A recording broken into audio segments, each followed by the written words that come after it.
So much to do over the next 60 minutes. We'll be joined by our friend Bill Bender, the Sporting News, because he does a lot more than just college football. He reports and analyzes college basketball as well. He's doing bracketology over at the Sporting News. So we'll get some thoughts with him. We're going to talk to him every Monday through the rest of the college basketball season about all things college hoops. So we're looking forward to that. There's news to get to from the NBA. Jayson Tatum getting closer to making a comeback. We had our first hole-in-one in TGL golf. Sam Yarnell and myself will run through that, as Sam will join me coming up in a couple of minutes to talk about what I'm going to be talking about right now, what we start the show out with every day. It's time for the big story. And the big story today is Klint Kubiak, the new head coach of the Las Vegas Raiders. Now, look, everybody kind of knew this deal was going to happen. It was just a matter of when the Seahawks season ended. But the offensive coordinator for Seattle becoming the new head coach of the Las Vegas Raiders. And I'm trying to find reason to be optimistic. I'm trying to find reason to think that, this organization finally has the guy to turn it around. I'm not a Las Vegas Raiders fan per se, but I live in Las Vegas now.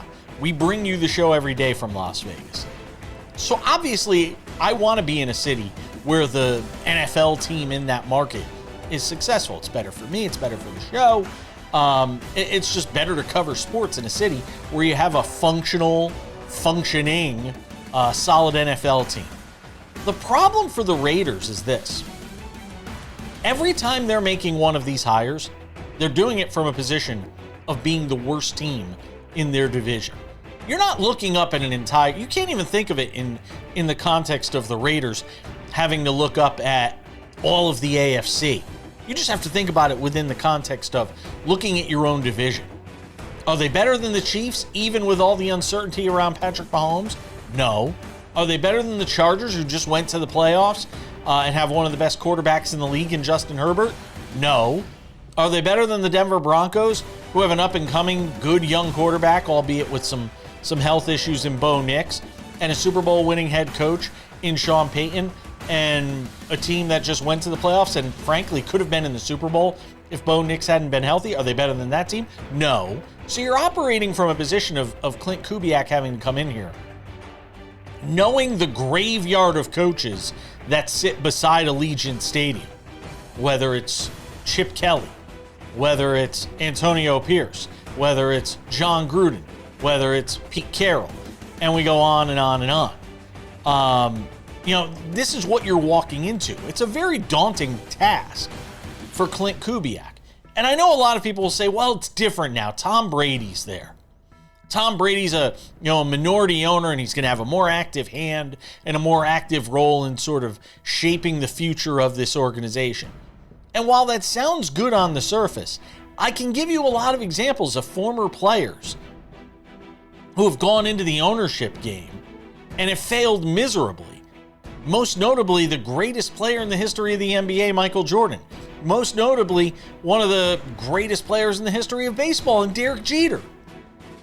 So I can give you a lot of examples. Now, you can give me Jerry West, and we could go around and around on this. But to just automatically assume that a great former player, an all-time great in Tom Brady, is going to be able to come in here, rub his hands, throw some fairy dust in the air, and suddenly the Raiders are going to be good just because of that.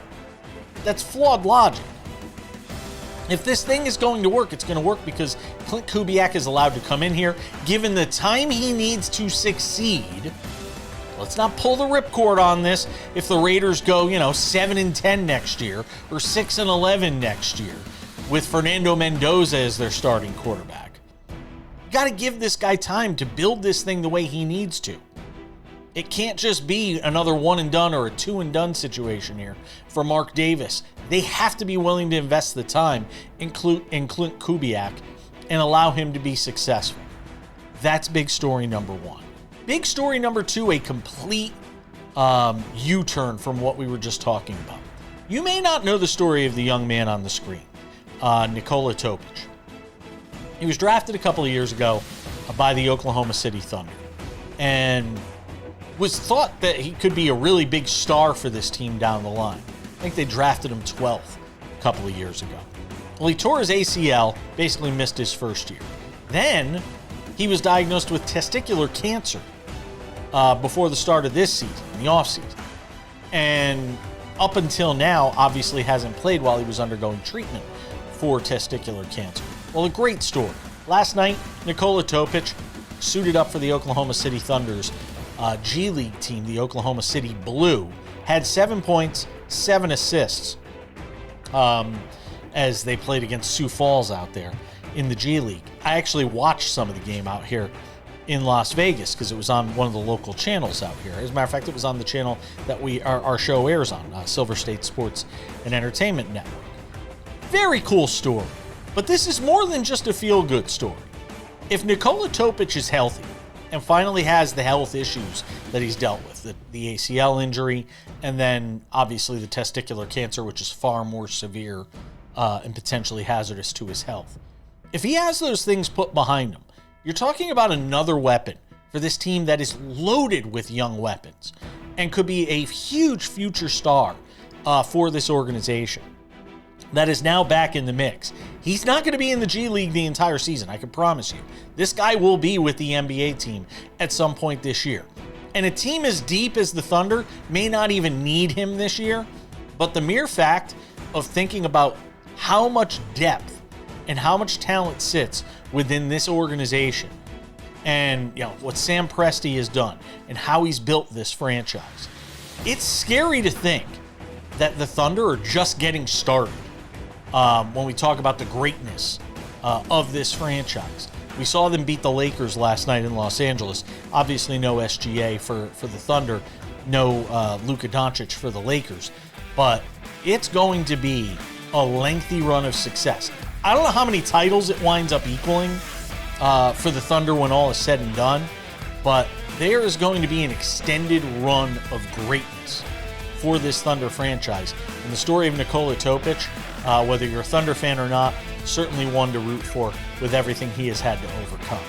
We'll talk more about the Klint Kubiak hire with the Vegas Raiders next.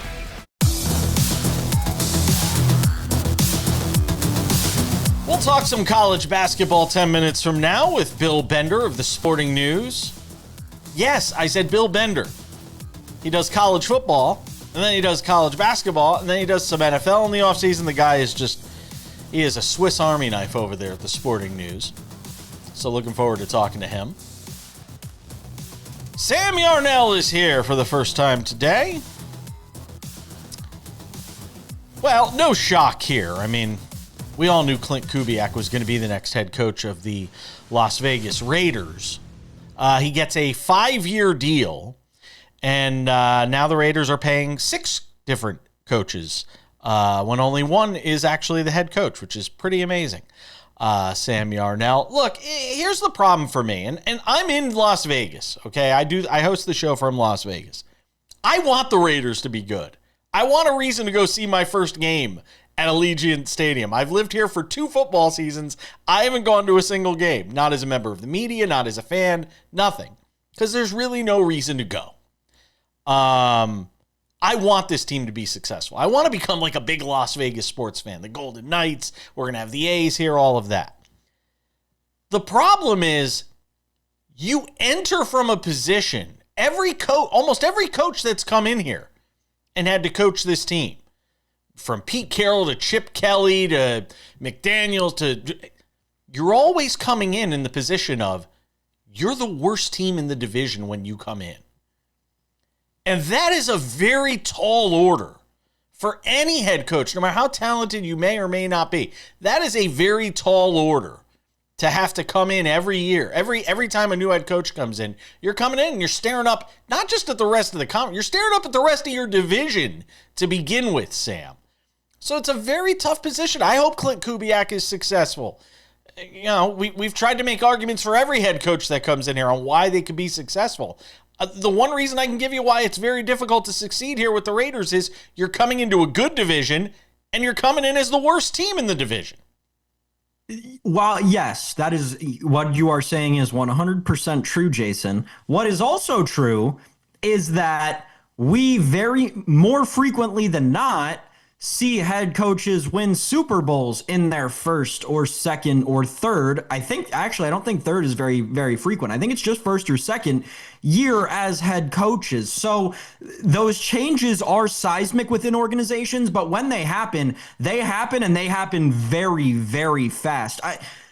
When you think about, kind of the direction that the Raiders are heading in, and I know, what you said is something that a lot of people are talking about, and it's so true. Like, this is an organization that is paying 6 head coaches right now. They have not been an organization that has been apt at hiring the right guy for the last 10 years. That feels fair. 10 years since they had a good hiring. Like, was Jack Del Rio the last good hire? Whatever. Regardless, well, John Gruden was a good hire until it freaking blew up right in their face because they didn't do enough research on the guy before they hired him. Yes, like that is my point, right? They haven't done enough from an organizational standpoint.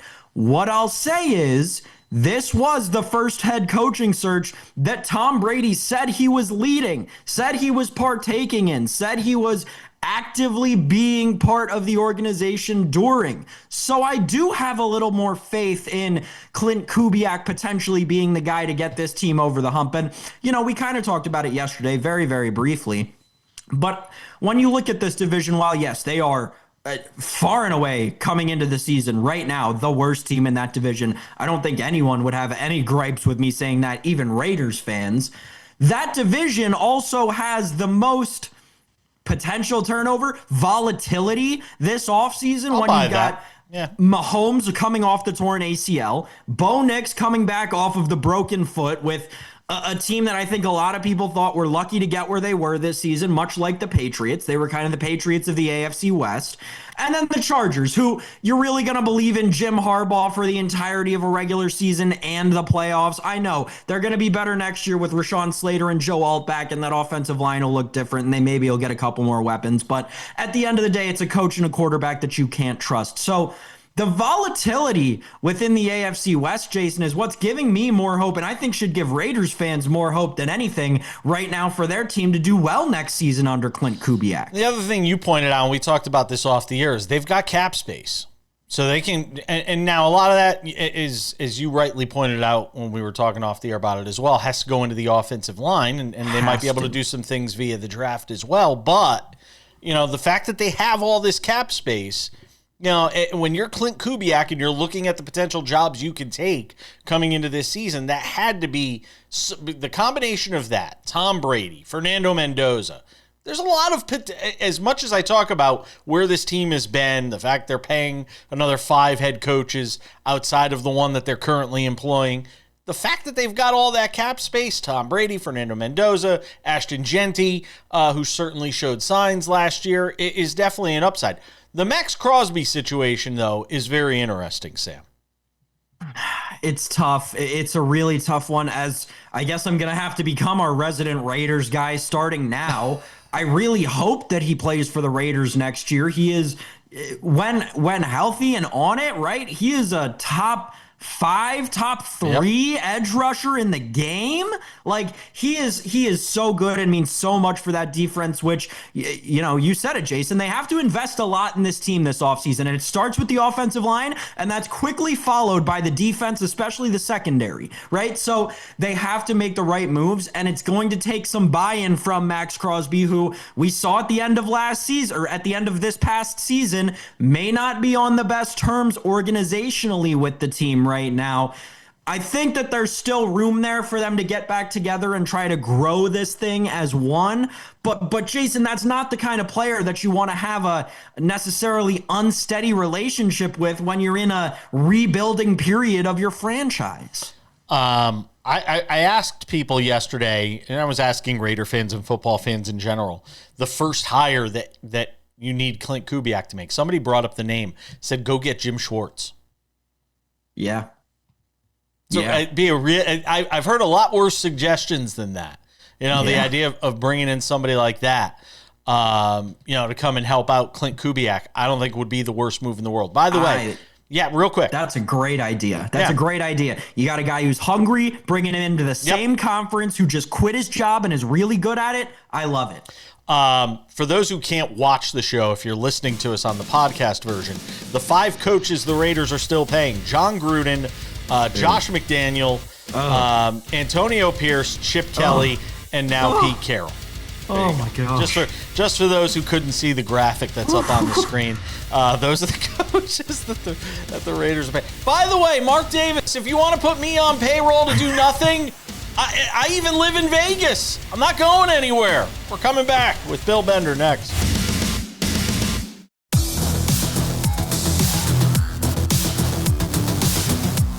Welcome back to the show. I said we'd do some college basketball.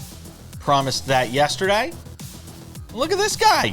He's much more than just a college football guy. I now have to add bracketologist to the many titles that we put on Bill Bender of the Sporting News. We normally talk college football with him. He's got to do something when college football is not going on. But then again, Bill, when is college football not going on? Yeah, this is actually the next couple months are my favorite 2 months in a lot of ways, because I get to do some college basketball, some NFL draft, and of course college football as it pops up. But here's my hot take right off the top rope. Okay. I think the potential for the March Madness NCAA basketball tournament could be more exciting than the college football playoff was, because of the number of teams that aren't just national title contenders. They are fun watches, and they are really good. I mean, it's like 12 deep. Wow. I'm impressed. That is a hot take. That is a hot take right out of the get-go here. So let's talk about, we're probably going to spend an entire segment here on Kansas and Arizona last night, because it was that good and had that much drama attached to it. So give me, your sort of top line take with no Darren Peterson and Kansas doing what they did. Well, I mean, Big Monday, right? Like I had that stat that was floating around yesterday about, what was it, 60-0 or 50-0, something to that effect, where they haven't lost a Big Monday game in Allen Fieldhouse. And that's, again, what I'm talking about, high-level basketball. Both of those teams are high-level teams. We've complained for years and not been attached to these basketball teams in college basketball since the one-and-done rule. But this felt like watching Kansas and Arizona way back in 1988 when they played in the Final Four, or one of those high-level 1990s games. This is really good for the sport. Arizona's a very good basketball team, but that's asking a lot. I mean, their next 3 games are against ranked teams too, and Kansas turns around and plays Iowa State. This is what I'm talking about. We don't have football. That's okay. The next month is going to be amazing in the Big 12. There's so many different directions to go from this game, Bill, and I think we can get to the Arizona side of it in a second. But from a Kansas perspective, there have been questions around this team all year, but at the end of the day, this is now a team, I think it's the first team in history that's beaten 2 different teams that were 15-0 or better in the same season, right? Handed a team their first loss twice in the same season, and that team had 15-plus wins coming in. What does it say to you about what this Kansas team can do in the tournament, beating the number 1 team in the nation on a big Monday night without their best player? Well, even without Peterson, if Melvin Council can shoot 6 of 25 and they win the game, and obviously they were making jokes about it in the press conference, he's kind of their X factor player to me, though. He hits free throws. If he gets hot from 3, they're going to be tough to beat. And they've been trending upward for a minute. It wasn't just Monday night. I think, you look at Kansas's record, 19-5. They're kind of a team that looks like a number 4, but could climb up to a number 3, even a number 2. I mean, I always think the Big 12 still I'm saying this, it's still your validation in the Big 12 runs through beating Kansas. I'll put it that way. It's not like Houston's not good or validated, but I mean, Houston had to beat Kansas a few times before we took them seriously, and Arizona will probably face the same battle. That's still a very good Arizona team. Elsewhere, I guess within the Kansas space, the Darren Peterson not playing last night has earned him this nickname on the internet, DNP, for his initials. Bill, I'm just curious, what is the Darren Peterson kind of, not the saga over the course of this entire year with him playing and then not playing and choosing to sit out and the flu-like symptoms? What does it say to you about the current state of college sports? Well, I mean, this is part of the deal. And now, a lot of the conversation around him in the NCAA tournament will revolve around the NBA draft. And, is this really the number one pick? We did this with Cooper Flagg last year. Remember, he got hurt in the ACC tournament, and there was a considerable deal of, quite frankly, idiotic conversation about him sitting out the NCAA tournament. I think what we forget sometimes is these kids, they're competitors. Yes, he's going to make a lot of money at the next level, but we want to see him play. Well, if you weren't going to play in college basketball, why did you play? You're there to play, go play. And we'll see how he does in the tournament. But he adds another, if they can beat Arizona without him, imagine what they can do with him. But is it as simple as, guys start to hear the chatter that they could be number one, and then people close to them start to say, all right, you've got to look out for you. Is it as simple as that? I think it's a poor lesson in life, though. And, we were kind of talking before it came on about coaching. I do. Zion Williamson played in the tournament. He didn't have to. Remember, he blew his shoe out. And, he had that leg injury, and we didn't think he was going to play. I'm not saying every NBA GM is going to think that way. I want the guy that competes. I do. And you're not like when they say, well, you're jeopardizing, what are you really jeopardizing? Like, who's the last guy who ruined his career by playing in the NCAA tournament? Didn't Kenyon Martin had one of the nastiest injuries in March Madness history in a conference tournament, and he did just fine at the next level. Bill, on the other side of that game, from the Arizona perspective, obviously your most recent bracketology after the game still has them as a number one seed, but you kind of touched on it. Their last 7 games of the season in conference are a gauntlet. I think it's fair to say that. How do you see the rest of the season playing out for Koa Pete and this incredibly talented Arizona team? Well, they're going to have some blemishes. Before yesterday, it's kind of the same way I feel about Michigan, honestly. Right now, I think Arizona and Michigan are the 2 best teams in the country. They're probably the 2 most fun watches in the country. But you're going to have blemishes down the end. You look at Arizona, you mentioned 3 straight ranked teams. They were on pace. Before last night, I was like, this is on pace to be the best Arizona team since 1988. That had Sean Elliott, Lute Olson's first Final Four team. They're that good. But you're going to have bumps along the way. It's weird watching Gonzaga or Arizona. I'm getting to this part. That's like Gonzaga again with Tommy Lloyd. And obviously Tommy has a connection to Mark Few. It's like having a second Gonzaga in college basketball. I hope those two end up seeing each other in the West region. What a game that would be. Hanging out with Bill Bender, giving us some time from the Sporting News, does a terrific job. I mentioned, and Sam mentioned your bracketology, which I definitely want to get into. Real quick, before we wrap up the segment here, and I want to bring you back for one more.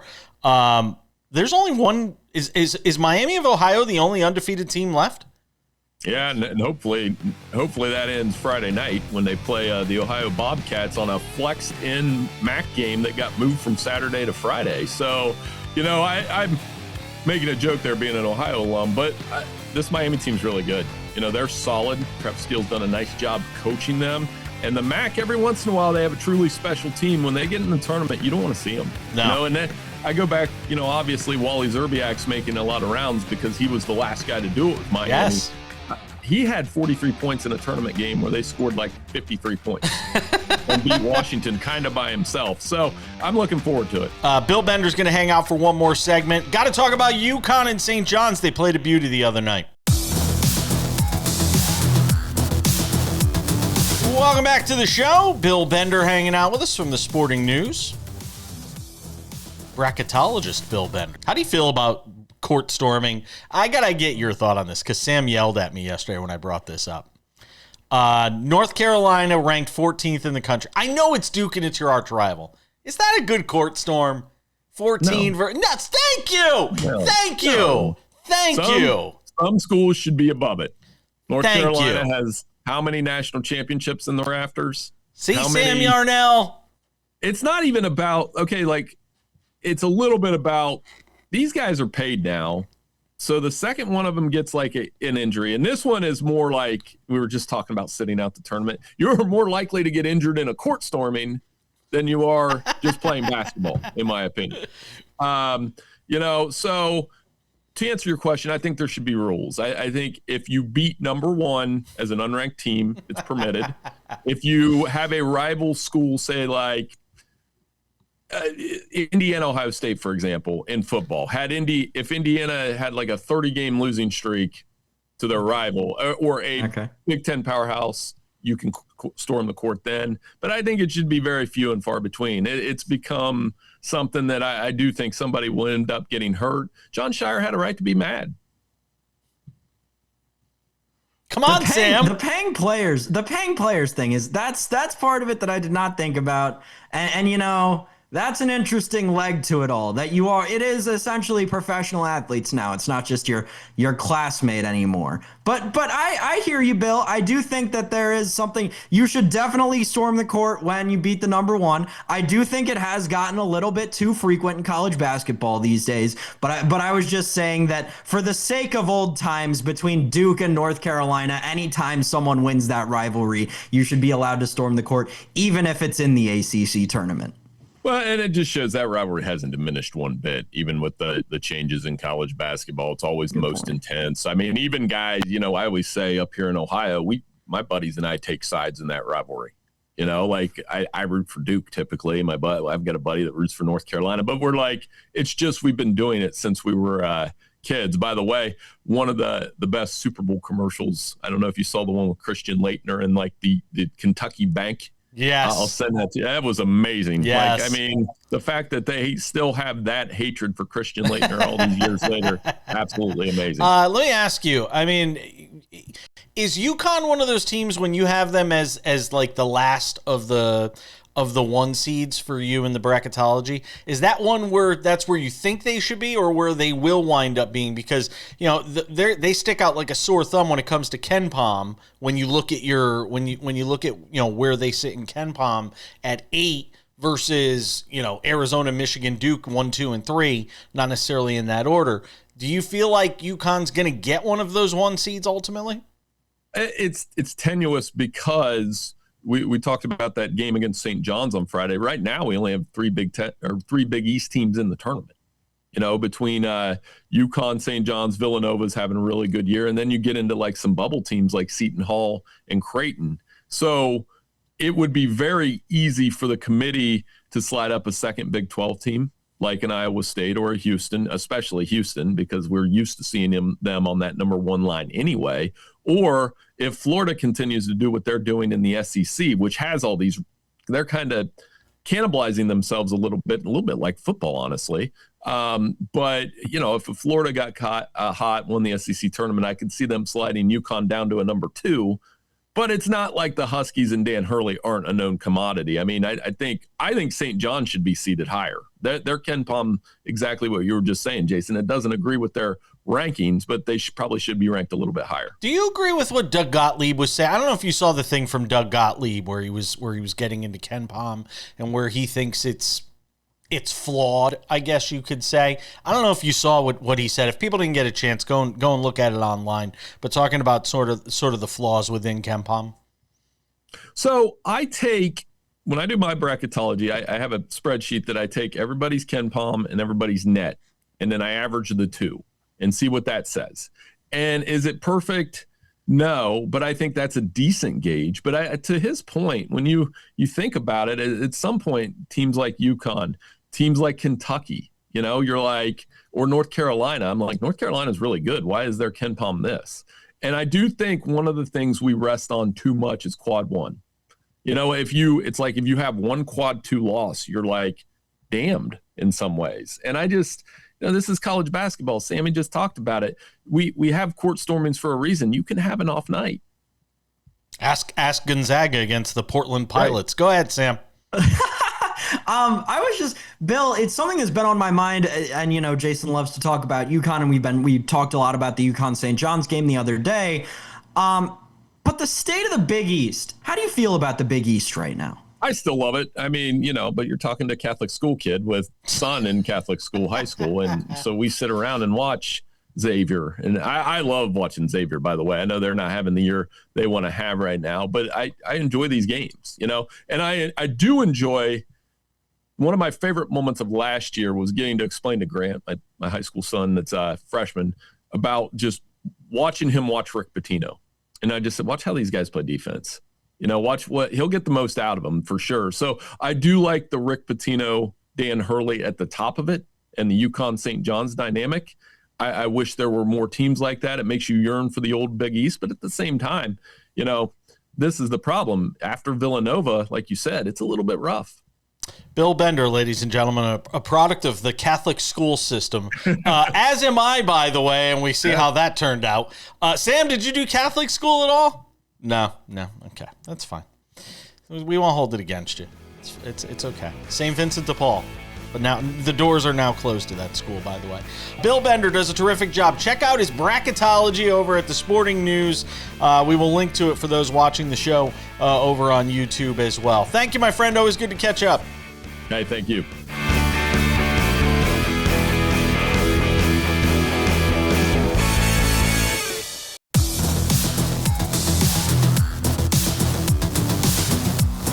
Odds and Ends wraps it up 10 minutes from now. Let's talk some NBA. Tuesday edition of the show. We do some NBA talk. Kurt Heelan joins us every Wednesday from NBCSports.com. Covers the NBA. Says he's got a Lakers game to go to tonight. I texted him last night as I was watching the Lakers and the Thunder. Thought I had a nice little money line bet on the Lakers last night at home, plus 225.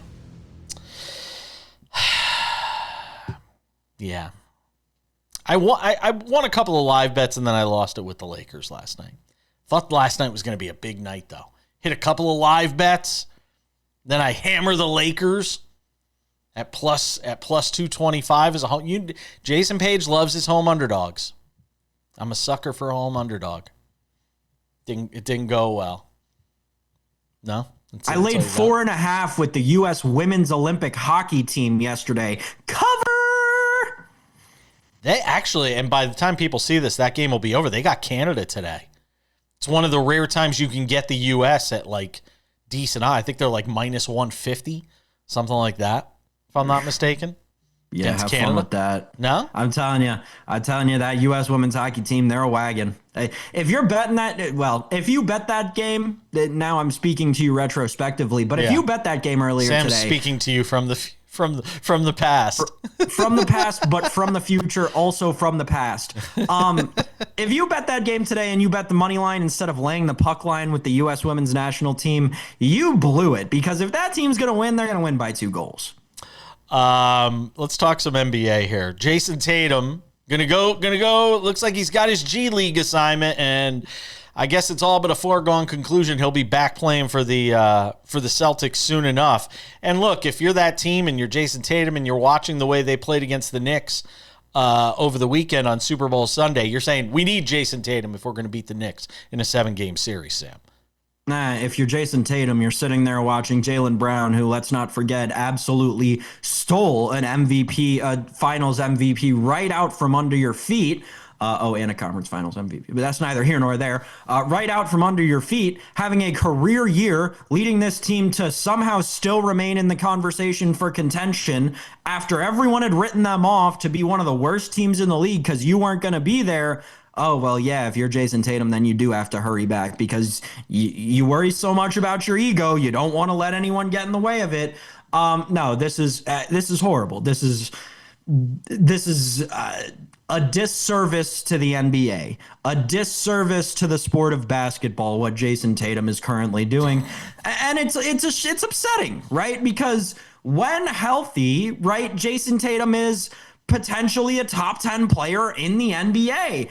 And for him to maybe take that away from all of us, should he re-injure himself? Like, I don't know. It's hard to buy in that any of this is going to go well, that Jayson Tatum is going to be anything more than a shadow of his former self when we're, I don't know, do the quick math. 7 months removed from him shredding his Achilles. Why not? But here's the thing. But hold on. We're getting ridiculous with all this. Hold on a second. If you baby him back in, you start, let's say 2 weeks from now, 3 weeks from now, he's back with the team. You play him, 20 to 22 minutes a night. You don't have to play him 36 minutes. You play him for 22, 25, 20 to 22 minutes. You make sure he's on the floor late in games. You don't even have to play him with Jaylen Brown most of the time. Frankly, LeBron James and Luka don't play on the floor together all that often. They're really on the floor mostly together in the fourth quarter. Maybe I don't know. I think there's a way it could work and still be advantageous for the Celtics to have him. It's hard to argue that it's ever a bad thing if you could have him back.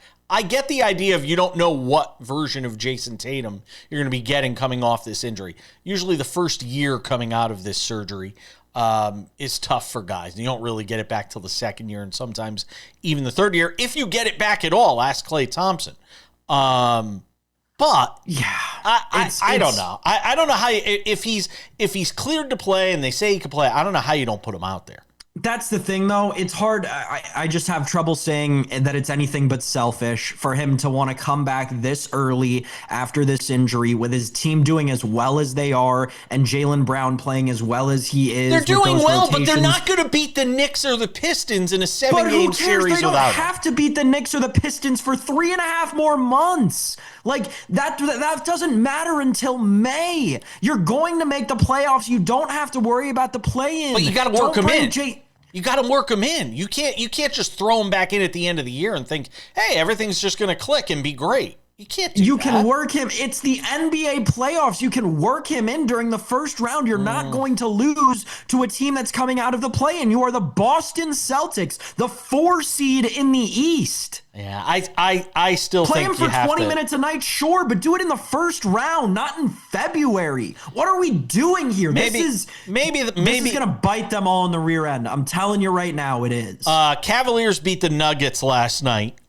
Good win for the Cavs. James Harden doing his James Harden thing because it's the regular season and wait until the playoffs, and then we'll see what that looks like. But a good win. And look, Cavaliers are kind of surging. And again, kind of flying under the radar because they had a tough start to the season. I don't want to play that Cavaliers team in the postseason. Even with James Harden and everything that comes with him, I don't want to play him. I'm not going to let you comment on that because I want to talk about... You're right. I'm with you. All right. Lakers lose last night to the Thunder. The big headline coming out of that game, LeBron James after the game saying, we're not a title team. You wonder if this is the beginning of the crumbling of that LeBron situation and him being somewhere else next year. Yes, it was the beginning of it all when he had the fight with Jeannie Buss 2 weeks ago. He's as good as gone, Laker fans. Yeah, it's going to be kind of an awkward remainder to the season. Thank you, Lakers, for blowing that game in the fourth quarter and costing me a money line bet. It's okay. I'll bet you again sometime. We're coming back with odds and ends next.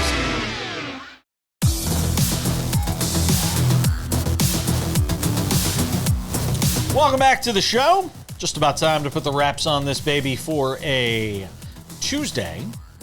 Wednesday on the show, Kurt Heelan is here. Pro basketball talk is his jam. NBCSports.com's NBA insider. Be curious to see what he's hearing after the LeBron James comments that we were talking about at the end of the last segment. The Lakers losing last night. They didn't have Luka Doncic. Thunder were without SGA, who's dealing with that ab injury. By the way, Jared McCain was very good in that game. That I'm telling you, that is a pickup when we get to May and June, and you're talking about this Thunder team. Watch that Jared McCain move. It's a very good move they made at the trade deadline. Couple of reminders before we go. First off, the Sports Wrap with Jason Page podcast. The audio version of this show available Monday through Friday, wherever you get your podcasts, Spotify, Apple Podcasts, YouTube Podcasts, iHeartRadio, TuneIn, Odyssey, Amazon. Anywhere you get a podcast, you can listen to the show. This very same show, Monday through Friday. Again, wherever you get your podcast, subscribe today. The Sports Wrap with Jason Page YouTube channel. If you haven't subscribed to this yet, I don't know what you're waiting for. It is the TV version of the show available there Monday through Friday. We also have Sports Wrap Shorts there. If you haven't checked out Sports Wrap Shorts, they are 1 to 3 minute long clips. Quick hot takes on the top stories of the day as news breaks, because we can't get everything into this 45-minute show, 60-minute show. When you add commercials, we have to have Sports Wrap Shorts available for you. So when news breaks, top games, go and check out Sports Wrap Shorts. They're also available On our TikTok, SportsWrap Jayson Page is the name to look for there. And on our Instagram as well, SportsWrap Jayson Page. And ladies and gentlemen, without any further delay on this Tuesday edition of the show, ladies and gentlemen, time for some and ends. Odds and ends, Sam Yarnell. We had our first hole-in-one in TGL history. Yes, they do. The TGL is still going on. Neil Shipley with the accomplishment last night. A hole-in-one at TGL, Sam Yarnell. Yeah, wow, it shout out to too.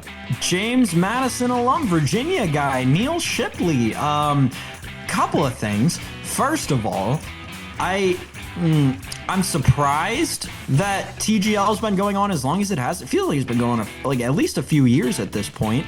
And this is the first hole-in-one. That's crazy. I know they play it like every week. So this being the first hole-in-one with all these pros, I know it's a golf simulator and it's harder to hit a hole-in-one on a golf simulator, allegedly. But it's still a little bit of a surprise. Another thing, and maybe it's just because it's golf in an indoor warehouse like arena, but the reaction just didn't hit the same. And like, because of everything I just said about it being a hole-in-one on a simulator and those theoretically being harder, you'd think that the reaction would have been more, it would have been crazier, but no, it was almost toned down, which I didn't love. But regardless, cool moment. Glad it was Neil Shipley. And, you know, he's a kid, Jason, who you and I talked a little bit about last season. He's really been up and coming lately on the PGA Tour and obviously with TGL, which I think is a branch off of the PGA Tour. But yeah, credit to Neil Shipley out of a small town, right? From JMU. Yeah. It's great to see. And by the way, hopefully they figure out this TGL thing. Well, it is what it is. They're putting it on at all different times. Right. They're trying to play it earlier in the day. All right, it's fine. I mean, it's a great idea. And if you're a golf guy, you'll probably tune it in if you like golf. And, you know, as long as it gets, 150,000 viewers, they'll probably keep doing it. I don't think they're asking all that much of it. So it's fine. Again, everything today in media is about rights. Is about play-by-play rights. Everybody wants play-by-play of something. Eventually, you're going to see a professional curling league on some, cable channel because everybody wants play-by-play rights to something. And as long as there's play-by-play rights out there, people are going to put play-by-play on TV, live sports on TV. By the way, on the golf thing, Patrick Reed won again on the DP World Tour. And he's basically guaranteed himself now a card, for the PGA Tour season. If it was anybody other than Patrick Reed and everybody didn't hate the guy's guts, we'd be talking about this a little bit more. But Patrick Reed, again, winning on the DP World Tour. And we talk about Brooks Koepka's return because he's Major Brooks and all that stuff. But wow. Patrick Reed is a very accomplished golfer who's going to be back on the PGA Tour soon, challenging Scottie Scheffler. I think the difference is with the people, while people don't like Patrick Reed, be it rightfully or not, rightfully. I think the difference is sure.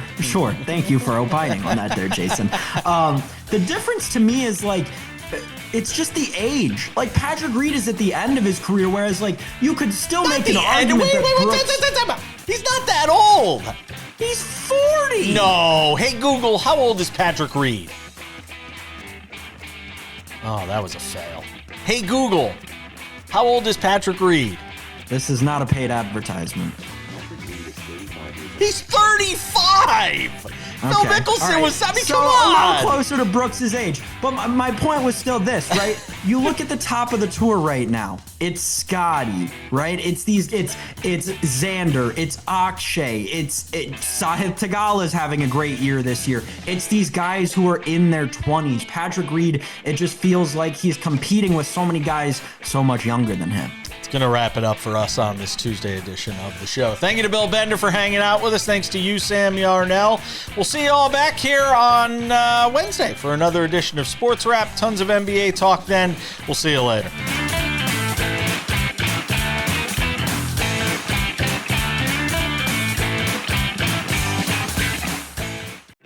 Hi there.